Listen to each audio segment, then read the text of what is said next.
някои мисли от нашето последно пътуване. Това само преди седмица. Ние бяхме гости на Анкара, на 10-ти международен куклен фестивал. За първи път сме там, за първи път играем там. И искам да споделя някои впечатления. Гостувахме с Златното ключе, с участието на младите актьори на Христо Петев, на Ирина Шумелова, на Иляс. Представленията бяха две в най-големия частен комплекс, учебен комплекс. Ихсан Дограмаджи. Не мога да ви опиша какво чудо е там, от детската градина до университета, с спортните зали, спортни площадки, с театрални салони. Нашето участие беше в театралния салон и мисля, че беше много подходяща сцената. Освен впечатлените малки зрители, учениците, трябва да ви кажа, че гостите на фестивала и участниците просто бяха изумени от присъствието на нашите актьори, от тяхната игра, от куклите на нашия спектакъл. Беше много хубаво. Това бяха две представления, просто изключителни. След това вече всички искаха да се срещнат с тях, да разговарят с тях и въобще да говорим за предстоящи бъдещи контакти и участие в фестивали. Играхме на български. На флаерите анотацията беше на турски. И директора на фестивала Марина Юдже вземаше участие на няколко пъти в спектакъла, така се вместваше и тя, за да обясни на малките зрители за какво става въпрос. Беше много интересно и аз съм впечатлена и от гостоприемството, от топлината, с която ни посрещнаха, и се надявам да продължат нашите контакти и проекти, които имаме и за в бъдеще. И дай Боже да имаме възможност за фестивала, който предстои през април 25-та година. Наистина някои от тези прекрасни хора, които бяха там, да поканим и да бъдат наши гости. Това е най-хубавото. А сега да минем към това, което предстои, защото сме в навечерието на премиерното представление. На 7 от 18 часа е премиерата на Кой ме Гаделичка от Румен Николов. Вие го познавате всички. Румен Николов е автор на детски пиеси, поставен при нас, игран, но неговите пиеси се играят и в останалите куклени театри в страната. Той взема участие и в литературните ни конкурси, а режисьор на спектакла е Ева Кьосовска. Здравейте! Ева Кьосовска за първи път поставя на наша сцена. Сценография и кукли Крум Крумов. Музиката е дело на Пламен Мирчев, а с участието на младите ни актьори. Пламена Пенчева, Ирина Шумелова, Ивета Георгиева и Борислав Тързийски. Аз се радвам, че е млад екип, изцяло. Всички са толкова млади, толкова ентусиазирани и много талантливи. С двама от тях вие ще видите за първи път на наша сцена. Това са Ивета Георгиева и Борислав Тързийски. Това за тях е дебют на ямболска сцена, но ще се радвам всичко да бъде прекрасно. И понеже аз няма да говоря за гъделчетата и за прахундерите, давам възможност на Ева да ви запознае и с режисьорската концепция, с впечатление от работата с младите актьори, от това как се работи в нашия театър. Да, тя има много неща, които може да ни разкаже. Здравейте на всички!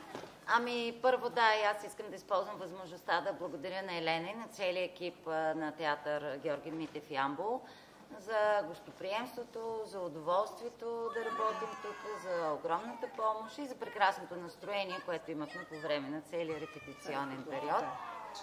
Пиесата я избрах, защото Румен Николов представя един много симпатичен, фантастичен свят, в който се сблъскват света на гъделчетата. Това са ни същества, които ни карат да бъдем усмихнати. И света на прахундерите, това са други същества, които ни карат да бъдем мрънкащи. И с доста чувство за хумор е написана пиесата. и се надявам ние с екипа да сме успели да предадем това чувство за хумор. Основното послание, което искаме да кажем на децата и разбира се на техните родители е, че просто от нас зависи в какъв свят ще живеем. Дали хората около нас ще бъдат усмихнати, дали хората около нас ще бъдат мрънкащи прахундери. Всичко зависи от нас. Куклите са много забавни. Надявам се така да остават спомени на малките зрители, които ще ги гледат, защото Крум Крумов също един сценограф, който е... Те са различни. Да, те са много различни. Мисля, че така е успял да хване зрънцето и същината на тези два свята. На единия пърхащия, веселия, гаделичкащия света, който и хората, които се стремят всичко да бъде весело и хубаво. И другия мрачния, сивия, скучния, мрънкащия, вечно недоволния свят. Да. А актьорите са прекрасни, страхотни млади хора, пълни с идеи, с енергия. И изобщо не усетихме кога приключи този репетиционен период. Добре. Аз ли? Аз играя с гаделичето.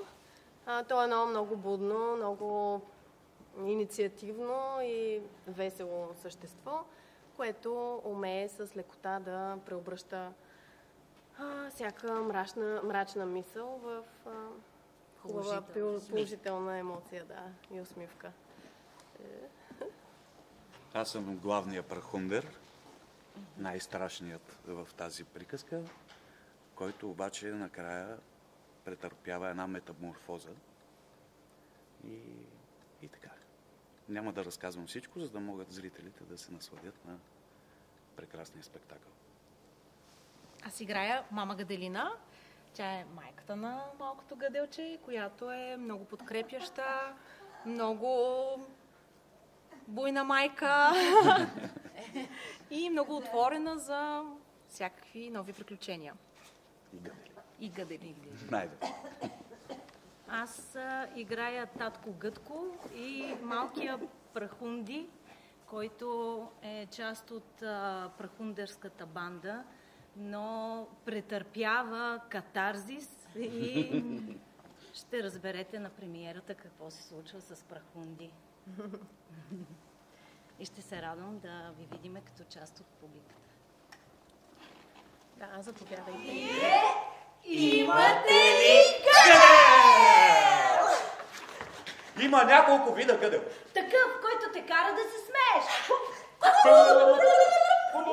Такъв, който те кара да мечтаеш. Татко Гаделичко. И мама Гаделина. Усещате ли някой мами Гаделичка? И тихичко докосва вашата душа. Това сте не гаделини, гаделини, при хората живее. Даже сме родини. Гъди, а! Гъди, а! Гъди, а! Да има свят. Гъди, и след радост и вълнения. И най-сладко